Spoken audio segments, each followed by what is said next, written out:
चरितं देवदेवस्य महादेवस्य पावनम् अपारं परमोदारं चतुर्वर्गस्य साधनम्।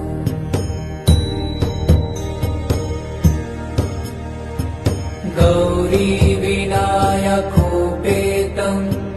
पञ्चवक्त्रं त्रिनेत्रकम् शिवं ध्यात्वा दशभुजं शिवरक्षां पठेन्नरः।